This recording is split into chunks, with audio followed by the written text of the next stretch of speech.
सबसे पहले बात करने वाले हैं हम अपनी हाइट प्रॉपर्टी की। तो हमारा जो भी बॉक्स होता है उसके अंदर जितना भी कंटेंट है, कंटेंट यानी वो एक्चुअल पार्ट जो हमें दिखाई देता है, उसमें हमारे पास टेक्स्ट भी हो सकता है, उसमें हमारे पास इमेज भी हो सकती है, उसमें हमारे पास कोई एंकर टैग भी हो सकता है एंड और भी डिफरेंट चीजें हो सकती हैं। बट बेसिकली ये आपका वो एरिया है बॉक्स का जिसके अंदर कुछ आपको दिखाई दे रहा है। बाकी का जो एरिया है ये खाली स्पेस होती है एंड बीच वाला एरिया जिसमें कुछ भी दिखाई देता है हमें कंटेंट, उसको हम कंटेंट एरिया कहेंगे। अब इस कंटेंट एरिया की हम चाहें तो एक हाइट सेट कर सकते हैं। हाइट को सेट करने के लिए हमें क्या करना पड़ेगा, जिस भी एलिमेंट के कंटेंट एरिया की हम हाइट सेट करना चाहते हैं उसको हम हाइट दे देंगे, हाइट प्रॉपर्टी को यूज करके। उसके लिए हम कोई भी वैल्यू सेट कर सकते हैं। तो अभी तक हमने जितने भी यूनिट्स की बात की है उसमें हमने एक ही एब्सोल्यूट यूनिट सीखा है व्हिच इज माय पिक्सेल्स। तो हम अभी के लिए सिर्फ पिक्सेल्स के अंदर बात कर रहे होंगे। तो मैं हाइट सेट कर सकती हूं अपनी 100 पिक्सल।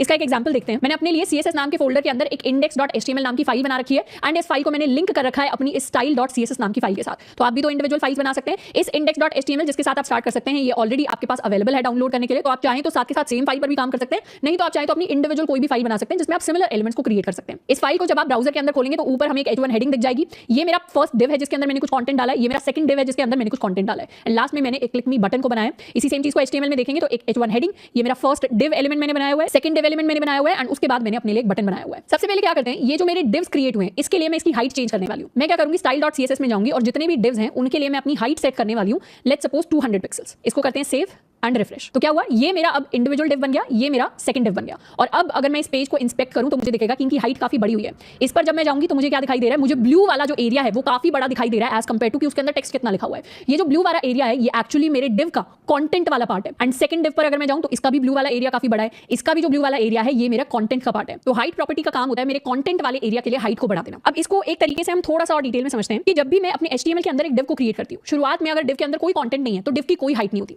जैसे अगर मैं अपने डिव का कंटेंट ही हटा दूं, इसको क्या करते हैं, इसको कमेंट आउट कर देते हैं एंड इस कंटेंट को कमेंट आउट कर देते हैं, इसको करते हैं सेव। अभी भी स्टाइल के अंदर हाइट दी हुई है, अभी के लिए हाइट को हटा देते हैं सेव एंड अब करते हैं रिफ्रेश। तो अब मुझे यहाँ पर डिव की जगह कुछ नहीं दिखाई दे रहा क्योंकि खाली डिव जिसके अंदर कंटेंट नहीं है उसकी कोई हाइट नहीं होती। पर जैसे ही मुझे डिव को अपनी हाइट देनी है अलग से, उसको मैं क्या कर सकती हूँ, रिफ्रेश कर सकती हूँ। तो अब क्या हुआ, जो उसका कंटेंट वाला एरिया था उसे इंडिविजुअली अब कोई हाइट मिल गई है which is equal to 200 pixels. अब जो भी कंटेंट इसके अंदर आएगा इसको मैं कमेंट आउट कर देती हूँ, उसकी एक फिक्स्ड हाइट होगी जो बराबर होगी 200 पिक्सेल्स के। अब मैं इस हाइट को चाहूँ तो कम भी कर सकती हूँ, इसको हम चाहें तो इसको हम 50 पिक्सेल्स भी कर सकते हैं, रिफ्रेश तो 50 पिक्सेल्स की हाइट होगी। इसको चाहें तो बहुत कम भी कर सकते हैं, मान लेते हैं 2 पिक्सेल्स की हाइट मुझे देनी है डिव को, इसको करूंगी रिफ्रेश तो बहुत कम हाइट के अंदर मेरा डिव क्या करेगा, सारे कंटेंट को फिट इन करने की कोशिश करेगा एंड ऑब्वियसली जो अभी मैंने इसको हाइट दी है वो बहुत ही खराब है तो इसको हम एक 100 पिक्सेल्स की हाइट पर सेट करने वाले हैं जो कि ये हाइट होगी। तो जब भी HTML के अंदर मैं एक डिव एलिमेंट को क्रिएट करूंगी तो मेरे पास एक बॉक्स टाइप स्ट्रक्चर बनेगा जो ब्राउजर के अंदर जाएगा एंड इस बॉक्स के अंदर जब तक कोई कंटेंट नहीं आएगा तब तक इसके अंदर खाली जगह है। अब मान लेते हैं मैंने जो अपना डिव क्रिएट किया इस तरीके से HTML में जो भी मैं डिव क्रिएट करूंगी उसके अंदर ABCD में कोई कंटेंट लिखूंगी तो वो कंटेंट एक अलग से अंदर वाले बॉक्स के अंदर मुझे दिखाई देगा। ये अंदर वाला बॉक्स बनेगा एंड इसके अंदर मुझे ABCD लिखा हुआ दिखाई देगा। तो जो भी हाइट सेट होती है एक्चुअल में ये जो आउटर एरिया है और इसके अंदर जितनी भी चीजें आती है ये मेरा पूरा का पूरा डिव है, बट ये जो हाइट सेट हो रही है ये सिर्फ कंटेंट एरिया की होती है, पूरे डिव की हाइट सेट नहीं होती।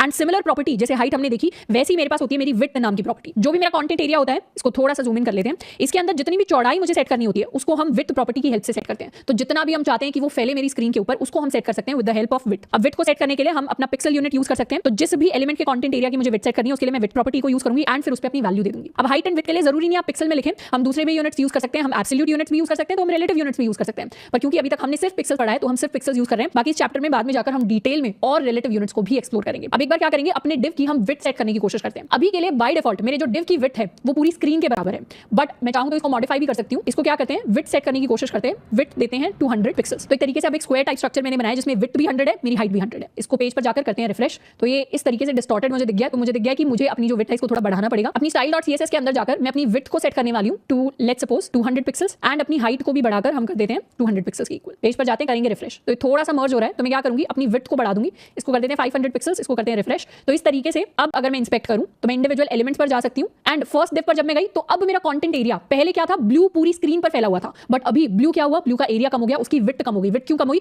क्योंकि अब मैंने विड्थ को डिक्रीज करके कर दिया 500। अगर मैं इस विड्थ पैरामीटर को हटा दूं एंड फिर अपने पेज को रिफ्रेश करूं, अब क्या है, ब्लू पूरी स्क्रीन पर है एंड इनफैक्ट जब मैं इस डिव के डायमेंशंस को देखूंगी, इस पॉपअप के अंदर मुझे डायमेंशन दिखाई दे रहा है व्हिच इज 970 क्रॉस 200। तो 971 मेरी विड्थ है एंड 200 अभी मेरी हाइट है। नीचे वाले डिव के लिए भी 971 मेरी विड्थ है एंड 200 मेरी हाइट है, पर मैंने विड्थ को 971 से कम करके फिक्स कर दिया है 500 पिक्सेल्स के इक्वल। तो अब इसको रिफ्रेश करेंगे तो अब क्या साइज दिखा रहा है, अब साइज दिखा रहा है पॉपअप बॉक्स के अंदर 500 क्रॉस 200। इसके अंदर भी क्या दिखा रहा है, 500 क्रॉस 200। तो मैं अपने किसी भी एलिमेंट्स के लिए ब्राउजर पर जो मेरे डेव टूल्स है उसके अंदर अपनी हाइट एंड विड्थ को चेक कर सकती हूं व्हिच इज करंटली 500 क्रॉस 200। ये जो ब्लू में एरिया दिख रहा है ये मेरा कंटेंट एरिया है जहां मेरा सारा का सारा कंटेंट दिखाई दे रहा है। तो मेरा सारा टेक्स्ट मुझे इसी एरिया के अंदर दिखाई देगा। ये जो मेरा ऑरेंज एरिया है इसके अंदर टेक्स्ट टेक्स्ट नहीं जा रहा होगा, टेक्स्ट, इमेज या बाकी का जो भी कंटेंट होता है, फिर चाहे वो लिंक हो गया हो या कुछ और हो गया, वो सारा का सारा हमेशा मेरे ब्लू एरिया के अंदर मुझे दिखाई देगा। अब मैं चाहूँ तो क्लियरली अपने बॉक्स के पूरे साइज को देखने के लिए इसके एक हम बैकग्राउंड कलर भी दे सकते हैं। लेट्स सपोज हमने पिंक कलर दिया, इसको करते हैं रिफ्रेश एंड इसको करते हैं क्रॉस, तो ये दोनों के दोनों डिव्स पर जितनी भी हाइट एंड विड्थ उनके लिए हमने सेट की थी उसके ऊपर पिंक बैकग्राउंड कलर आ गया एंड इस तरीके से मुझे पता चलता है कि मैंने अपने दोनों डिव्स को रीसाइज कर दिया है।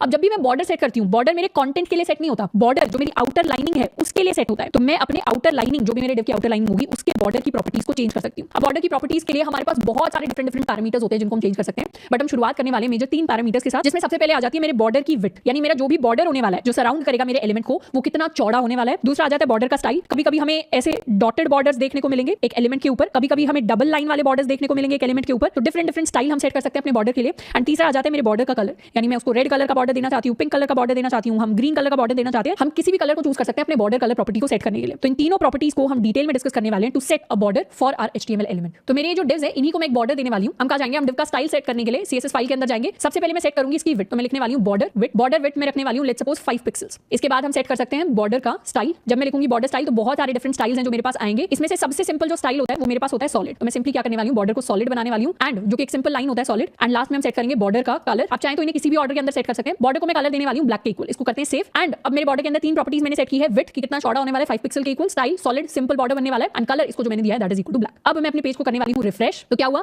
मेरे फर्स्ट डिव को भी एक बॉर्डर मिल गया ब्लैक कलर का, मेरे सेकंड डिव को भी एक बॉर्डर मिल गया ब्लैक कलर का। इसकी जो चौड़ाई है ये 5 पिक्सल के इक्वल है एंड इसका जो स्टाइल है वो सॉलिड है। तो आपको सिंपली एक छोटी सी लाइन दिख रही है बॉर्डर की फॉर्म में, यहाँ पर ये बीच में आपको बड़ा सा ब्लैक लाइन दिख रही है। क्यों, ये थोड़ी सी डार्कर इसलिए दिख रही है क्योंकि ऊपर का जो नीचे वाला बॉर्डर है एंड नीचे वाले डिव का जो ऊपर वाला बॉर्डर है, यानी ऊपर वाली टॉप वाली लाइन वो दोनों मर्ज हो रही है, तो एक बड़ी सॉलिड ब्लैक लाइन मुझे दिखाई दे रही है। अब मैं चाहूं तो डिफरेंट स्टाइल्स को ट्राई कर सकती हूँ। ये मेरा एक स्टाइल हो गया बॉर्डर के लिए। अच्छा, हम चाहें तो अपनी हेडिंग को भी बॉर्डर दे सकते हैं। मैं अपनी H1 हेडिंग को एक बॉर्डर देने वाली हूँ, इसको बॉर्डर विड्थ हम देंगे 2 पिक्सल के इक्वल, थोड़ी सी छोटी बॉर्डर देने वाले हैं। इसका जो बॉर्डर स्टाइल हम रखने वाले हैं उसको हम रखेंगे डैश स्टाइल एंड इसके जो बॉर्डर का कलर है उसे हम रखने वाले हैं पर्पल के इक्वल। इसको करते हैं सेव एंड रिफ्रेश। तो क्या हुआ, मेरी जो हेडिंग है उसे भी अपने लिए एक बॉर्डर मिल गया एंड ध्यान से देखें तो इस बॉर्डर का जो कलर है that is equal to purple. अब मैं चाहूं तो इस पर्पल को और थोड़ा सा हाईलाइट करने के लिए इसको ग्रीन कलर भी दे सकते हैं। रिफ्रेश किया, now this is a green coloured border जो मैंने अपनी हेडिंग को दे दिया है एंड ये बॉर्डर कहां से कहां तक जा रहा है, पूरी की पूरी विड्थ तक, यानी पूरी की पूरी स्क्रीन तक जा रहा है। इसको मैं चाहूं तो अब इंस्पेक्ट भी कर सकती हूं। इंस्पेक्ट करने के लिए अगर मैं अपनी हेडिंग की बात करूं तो हेडिंग में कंटेंट एरिया जो है उसके अराउंड मेरे पूरे के पूरे कंटेंट में, ऑल्दो मेरी रैंडम हेडिंग तो सिर्फ इतना ही टेक्स्ट लिखा हुआ है पर मेरा बॉर्डर कहां से कहां तक गया, बॉर्डर पूरी की पूरी स्क्रीन तक गया है। सिमिलरली डिव की बात करूं तो डिव के अंदर जो मेरा कंटेंट है उसको सराउंड करने के लिए मेरा बॉर्डर आ गया है एंड इस डिव को भी जितनी भी मैंने इसकी हाइट सेट करी है उसको सराउंड करने के लिए मेरे पास मेरा बॉर्डर आ गया है। अब बॉर्डर को देखकर एक चीज हमें रियलाइज होगी कि जैसे ही किसी भी एलिमेंट को हमने बॉर्डर दे दिया है अब उस एलिमेंट पर पेज पर हमारा ध्यान और ज्यादा जा रहा है। तो इसीलिए काफी बार वेबसाइट्स के ऊपर आपने देखा होगा कि बटन्स को बॉर्डर्स दिए जाते हैं, सर्च बॉक्स को बॉर्डर दिया जाता है एंड और भी ऐसे एरियाज हो सकता है वो कोई फॉर्म हो या कोई और टेक्स्ट एरिया हो जिसे बॉर्डर दिया गया है वो और थोड़ा सा हाईलाइटेड आपको दिखाई देता है। इसीलिए बॉर्डर की जो प्रॉपर्टी है वो आपकी वेब पेज की जो स्टाइलिंग है उसको और ज्यादा एनहांस करती है एंड किसी भी एलिमेंट के ऊपर जिस पर आपको और ज्यादा नजर डालनी है उस पर हम अपना बॉर्डर सेट कर सकते हैं। नेक्स्ट हम बात करने वाले हैं बॉर्डर शॉर्ट हैंड की, कि अभी के लिए हमने क्या किया, हमने बॉर्डर की प्रॉपर्टीज को इंडिविजुअली डिफाइन किया विड्थ स्टाइल एंड कलर की फॉर्म में, लेकिन हम चाहें तो तीनों चीजों को एक ही सिंगल लाइन में भी लिख सकते हैं। एक ही सिंगल लाइन लिखने के लिए मुझे क्या करना पड़ेगा, बॉर्डर शॉर्ट हैंड को यूज करना पड़ेगा, यानी मैं लिखूंगी सिर्फ बॉर्डर एंड उसके बाद मैं अपनी विड्थ को लिख दूंगी, स्टाइल को लिख दूंगी एंड कलर को लिख दूंगी जिसको हम सेट करना चाहते हैं। तो यही सेम ऑर्डर है जिसको हमें फॉलो करना होता है, जिसमें पहले विड्थ फिर स्टाइल एंड फिर कलर को हम लिख रहे होते हैं। इसका एक एग्जांपल देखते हैं। जैसे यहाँ पर डिव के लिए मैंने इन तीनों प्रॉपर्टीज को सेट किया है, पर इन्हीं सेम तीनों प्रॉपर्टीज को मैं शॉर्ट हैंड की फॉर्म में भी सेट कर सकती हूँ। शॉर्ट हैंड यानी एक तरीके से शॉर्ट फॉर्म हम क्रिएट कर रहे हैं। मैं लिख सकती हूँ बॉर्डर, उसके बाद कोलन, मुझे सबसे पहले अपने लिए विड्थ लिखनी है, विड्थ क्या थी 5 पिक्सेल्स, तो मैं लिखूंगी 5 पिक्सेल्स स्पेस, फिर स्टाइल लिखना है, स्टाइल था मेरे पास सॉलिड, मैं लिखूंगी सॉलिड स्पेस, फिर मुझे कलर सेट करना है, कलर था मेरे पास ब्लैक, तो मैं लिखने वाली हूँ ब्लैक। इसको आप करते हैं सेव एंड रिफ्रेश। तो मेरे पेज पर कोई चेंज नहीं आएगा, क्यों, क्योंकि मैंने सेम प्रॉपर्टीज जो पहले लिखी हुई थी उन्हीं सेम प्रॉपर्टीज सेट किया है, बस थोड़ी से डिफरेंट तरीके से सेट किया है। तो यूजुअली हम इन तीनों प्रॉपर्टीज को अलग अलग करके नहीं लिखते, मोस्टली केसेस में हम जब बॉर्डर को सेट कर रहे होंगे तो शॉर्ट हैंड को यूज करेंगे, यानी तीनों प्रॉपर्टीज को हम एक ही सिंगल लाइन के अंदर यूज कर रहे होंगे। इन तीनों को भी मैं शॉर्ट हैंड को यूज करके लिख सकती हूँ। यहाँ पर लिखेंगे बॉर्डर, उसके बाद मैं लिखने वाली हूँ 2 पिक्सल डैश्ड ग्रीन, तो 2 पिक्सेल्स डैश्ड ग्रीन, सेम चीजें मैंने सेट कर दी है, सेव एंड रिफ्रेश। तो मेरा बॉर्डर जो है H1 हेडिंग का वो वैसे का वैसा मुझे दिखाई देगा। नेक्स्ट हम बात करने वाले हैं बॉर्डर के अंदर बॉर्डर साइड्स की, यानी हम हमारा जो बॉक्स बना है, बॉक्स का बॉर्डर है, उसकी इंडिविजुअल साइड्स को भी कंट्रोल कर सकते हैं। जैसे अगर मैंने किसी भी बॉक्स को क्रिएट किया है, अब मैं चाहती हूँ कि इस बॉक्स का जो बॉर्डर है, इसका जो लेफ्ट वाला बॉर्डर है वो मेरा ब्लू कलर में दिखाई दे एंड बाकी सारी जो साइड्स हैं वो मेरी येलो में दिखाई दे। तो इस तरीके की चीज करना पॉसिबल है CSS के अंदर। उसके लिए हम यूज करते हैं अलग अलग प्रॉपर्टीज का। तो अगर मुझे बॉक्स की या बॉर्डर की लेफ्ट साइड को कंट्रोल करना है, यानी इस वाली साइड को, तो उसके लिए मैं बॉर्डर लेफ्ट का यूज कर रही होंगी। राइट वाली साइड को कंट्रोल करना है तो उसके लिए हम बॉर्डर राइट का यूज करेंगे। टॉप वाली साइड को कंट्रोल करना है तो उसके लिए हम बॉर्डर टॉप का यूज करेंगे एंड बॉटम वाली साइड को कंट्रोल करना है तो उसके लिए हम बॉर्डर बॉटम का यूज करेंगे। मैं क्या करने वाली हूँ, अपने डिव्स को मैं सेम स्टाइलिंग देने वाली हूँ, यानी नॉर्मल जो उनका बॉर्डर रहेगा वो रहेगा येलो कलर में, पर ये जो मेरा लेफ्ट है यानी बॉर्डर लेफ्ट, इसका अगर मुझे कलर चेंज करना है तो मैं सिंपली लिख सकती हूँ बॉर्डर लेफ्ट कलर एंड फिर मैं इसके लिए कलर सेट कर सकती हूँ येलो। एंड अगर इन सबको मैंने सॉलिड बनाया है बट बॉर्डर लेफ्ट को मुझे डैश बनाना है तो मैं उसके लिए लिख सकती हूँ बॉर्डर लेफ्ट स्टाइल एंड फिर कोलन करके हम लिख सकते हैं इसका style which is going to be equal to dash. तो इस तरीके से बॉर्डर लेफ्ट के के लिए जो भी प्रॉपर्टी मुझे चेंज करनी है उसका मैं नाम लिख सकती हूँ एंड फिर उस प्रॉपर्टी की मैं वैल्यू को डिफाइन कर सकती हूँ। इसका एक एग्जांपल देखते हैं। मैं अपने डिव के अंदर जाकर इसकी प्रॉपर्टीज को चेंज करना चाहती हूँ। अभी के लिए मैंने प्रॉपर्टीज को ऐसे सेट किया है, बट लेफ्ट के लिए मैं थोड़ा सा चेंज करूंगी। बॉर्डर लेफ्ट कलर जो मैं सेट करने वाली हूँ वो होने वाला है ब्लू के इक्वल, एंड बॉर्डर लेफ्ट के लिए जो मैं स्टाइल सेट करने वाली हूँ वो होने वाला है डैश के इक्वल। एंड अभी के लिए जो नॉर्मल बॉर्डर है उसका कलर चेंज कर देते हैं टू येलो। इसको करते हैं सेव एंड रिफ्रेश। तो यहाँ दिख रहा होगा कि जो बॉर्डर है, डिव का जो बॉर्डर है, इसके लिए कलर आया है अभी येलो, एंड इसकी जो लेफ्ट वाली बाउंड्री है उसके लिए मैंने ब्लू कलर दिया है, एंड इसकी जो स्टाइल है उसको चेंज करके मैंने कर दिया डैश के इक्वल, एंड बाकी सारा आपको सॉलिड दिखाई देगा। तो इस तरीके से मैं चाहूँ तो इसकी टॉप साइड को भी चेंज कर सकती हूँ। हम चाहे तो ये जो लेफ्ट प्रॉपर्टी है, या इनफैक्ट इसको करते हैं कमेंट आउट, एंड मैं क्या करूंगी, सीधा लिखूंगी बॉर्डर टॉप। अब बॉर्डर को टॉप की प्रॉपर्टीज को या तो मैं इंडिविजुअली कलर स्टाइल अपेंड करके चेंज कर सकती हूँ, नहीं तो मैं सीधा लिखूंगी कोलन, एंड इसका जो विड्थ है उसको रखेंगे 5 पिक्सेल्स, इसे बना देंगे डैश्ड, एंड इसका कलर हम दे देंगे ब्लू के इक्वल। तो बॉर्डर का जो टॉप वाली साइड है वो डैश होगी एंड ब्लू कलर की होगी। इसको करते हैं रिफ्रेश। तो अब बाकी सारी साइड जो है वो येलो कलर में, बट टॉप साइड मेरे पास डैश एंड ब्लू कलर में मुझे दिखाई देगी। मैं चाहूं तो ये सारी की सारी जो प्रॉपर्टीज है वो सीएसएस के अंदर भी चेक कर सकती हूँ। ये मेरा एक डिव है, डिव के अंदर यहाँ मुझे सारी प्रॉपर्टीज मिल जाएंगी। ये मेरा बॉर्डर है जिसको मैंने ये पहले 5 पिक्सल सॉलिड एंड येलो बनाया है, एंड बॉर्डर टॉप को मैंने 5 पिक्सेल्स डैश एंड ब्लू बनाया है। मैं चाहूं तो प्रॉपर्टीज अपनी राइट साइड पर भी अप्लाई कर सकती हूँ। जैसे मैंने बॉर्डर राइट लिखा, ये सारी प्रॉपर्टीज मेरी राइट साइड पर जाकर शिफ्ट हो जाएंगी, बट रिफ्रेश करते ही गायब हो जाएंगी, क्योंकि डेव टूल्स के अंदर सीएसएस में आपने जो चेंज किया है वो परमानेंट नहीं होते, रिफ्रेश करने पर चेंज हो जाते हैं। आई होप ये चीज आपको याद है। तो इस तरीके से हम बॉर्डर साइड्स को भी इंडिविजुअली कंट्रोल कर सकते हैं अपनी सीएसएस प्रॉपर्टीज को यूज करके। नेक्स्ट हम डिस्कस करने वाले हैं एक काफी यूनिक प्रॉपर्टी जिसका नाम है बॉर्डर रेडियस। अब बॉर्डर रेडियस को यूज किया जाता है हमारे जो भी बॉर्डर क्रिएट होता है उसके एजेस को, यानी जो भी उसके कॉर्नर होते हैं, कोने होते हैं, उनको राउंड करने के लिए। यानी एक तो आपने नॉर्मली इस तरीके का बॉर्डर देखा था, अब मैं चाहूं तो इसके एजेस को थोड़ा सा राउंड कर सकती हूँ। राउंड करना यानी इस तरीके का स्टाइल दे देना। तो राउंड करके मैं चाहूं तो उसे इस तरीके की कुछ स्टाइलिंग दे सकती हूँ, जिससे अब इसके कॉर्नर शार्प और पॉइंटेड नहीं होंगे, बल्कि थोड़े से राउंड एंड बेंट होंगे। अगर ये चीज मुझे करनी है तो मैं अपनी बॉर्डर रेडियस प्रॉपर्टी को यूज कर सकती हूँ अपने किसी भी एलिमेंट के लिए। बॉर्डर रेडियस को सेट करने के लिए मैं मल्टीपल चीजें यूज कर सकती हूँ। हम क्या करेंगे, पहले पिक्सल से इसको सेट करने की कोशिश करेंगे। जैसे ये मेरे डिव्स हैं, एंड डिव्स के लिए मैं क्या करती हूँ, उसकी पुरानी स्टाइलिंग में वापस लेकर आने वाली हूँ। इसको कलर दे देते हैं ब्लैक के इक्वल, इसको करते हैं सेव रिफ्रेश। तो इस स्टाइल पर हम आ जाते हैं, एंड अब मैं अपने डिव्स को बॉर्डर रेडियस देने वाली हूँ। लेट्स सपोज इसको मैंने बॉर्डर रेडियस दी 15 पिक्सेल्स के इक्वल, इसको करते हैं सेव एंड रिफ्रेश। तो अब क्या हुआ, ये जो कोने थे मेरे बॉक्सेस के, मेरे डिव्स के जो कॉर्नर थे, वो थोड़े से अब सर्कल यानी राउंड शेप के अंदर आपको दिखाई देने लग जाएंगे। अगर मैं इसको इसे बढ़ाऊंगी 15 पिक्सल से, लेट्स सपोज मैंने इसको 50 पिक्सेल्स कर दिया, एंड अब इसको रिफ्रेश करेंगे तो ये और ज्यादा राउंड हो गए। अब 50 पिक्सल से अगर मैं इसे 100 पिक्सेल्स कर दूं तो ये और ज्यादा राउंड हो जाएंगे। रिफ्रेश किया तो और ज्यादा राउंड हो गए। तो हमें वेब पेजेस के ऊपर जो बटन्स दिखाई देते हैं, सर्च बॉक्सेस दिखाई देते हैं, वो यूजुअली राउंड होते हैं। जैसे अगर मैं google.com पर जाऊं तो इस तरीके से मेरा ये जो सर्च वाला बार है ये इस तरीके से राउंड मुझे दिखाई दे रहा है। या अगर मैं जाकर किसी भी रैंडम वेबसाइट जैसे विकिपीडिया को अगर हम जाकर सर्च करते हैं, विकिपीडिया के किसी भी पेज पर जाकर मान लेते हैं कि मेरे पास ये मेरा एक बॉक्स बना हुआ है, मेरा सर्च बॉक्स, इसको थोड़ा सा जूम इन कर लेते हैं, एंड अब मैं इंस्पेक्ट में जाने वाली हूँ।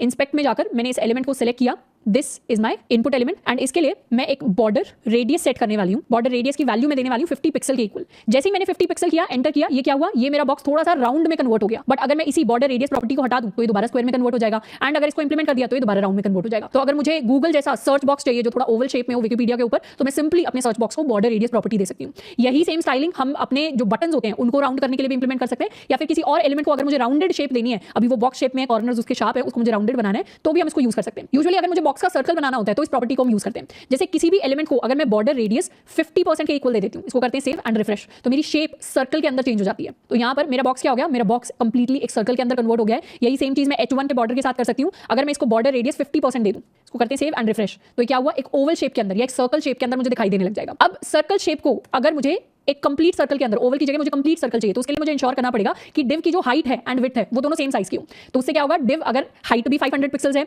विड्थ भी 500 पिक्सेल्स है, तो मेरा डिव क्या बन जाएगा, एक स्क्वायर बन जाएगा। और स्क्वायर को आप सर्कल शेप में लाएंगे तो वो कंप्लीट सर्कल बनेगा। अब मैं इसे रिफ्रेश करूंगी तो अब ये आपको थोड़ा सा एक कंप्लीट सर्कल की शेप में दिखाई देगा। अब ये ओवल नहीं है, कंप्लीट सर्कल है। तो अगर मैं एक डिव बनाती हूँ जिसकी हाइट एंड विड्थ सेम है, एंड फिर उसको बॉर्डर रेडियस 50% दे देती हूँ, तो मैं अपने HTML पेज के ऊपर एक सर्कल को क्रिएट कर सकती हूँ। अब हम चाहें तो बॉर्डर रेडियस को और ज्यादा डिटेल में जाकर पढ़ सकते हैं। बॉर्डर रेडियस का मैंने MDN खोला, एंड मैं चाहूँ तो सिर्फ पिक्सेल्स या परसेंटेज नहीं, इसको मैं दूसरी और क्वांटिटीज भी सेट कर सकती हूँ। इस तरीके से अलग अलग तरीके होते हैं। तो डिफरेंट शेप्स के आप बॉर्डर्स क्रिएट कर सकते हैं जो काफी इंटरेस्टिंग होते हैं देखने में। तो ये वाला जो है काफी अच्छा सा सुंदर सा इन्होंने बॉर्डर कुछ बनाया कंटेंट के ऊपर। बट इसमें से सबसे ज्यादा जो कॉमनली यूज्ड होते हैं वो हमारे पिक्सल फॉर्म में बॉर्डर्स होते हैं, एंड इसके साथ साथ हम परसेंटेज फॉर्म में भी बॉर्डर को सेट करते हैं। पर परसेंटेज को अभी हमने सीखा नहीं है, परसेंटेज को हम बाद में जाकर सीख रहे होंगे। तो परसेंटेज में बॉर्डर को और ज्यादा तरीके से कैसे मॉडिफाई करना है उसको भी हम बाद में जाकर एक्सप्लोर कर रहे होंगे। अब इसे सर्कल से वापस थोड़ा सा बॉक्स शेप में ले आते हैं, 50 पिक्सेल्स, तो ये मेरा बॉक्स शेप में आ गया। अब मैं चाहूं तो इस बॉर्डर के जो कॉर्नर है उनको भी कंट्रोल कर सकती हूं। जैसे टॉप राइट में ये मेरा टॉप है, और इसके राइट की बात करूं तो मैं इस एरिया की बात कर रही हूं अपनी स्क्रीन के ऊपर। टॉप राइट की अगर मैं बात कर रही हूं तो मतलब इस कॉर्नर को मैं चाहूं तो अलग बॉर्डर दे सकती हूं। जैसे मैं चाहूं तो टॉप राइट वाला ये जो मेरा कॉर्नर है, सिर्फ इसको अगर मुझे राउंड बनाना हो तो उसके लिए मैं क्या कर सकती हूं, उसके लिए मैं लिख सकती हूं बॉर्डर टॉप राइट रेडियस। तो उस केस में बाकी सारे एजेस तो पॉइंटेड रहेंगे, सिर्फ टॉप राइट वाला जो कॉर्नर है वो राउंड शेप का होगा। इसको करते हैं रिफ्रेश।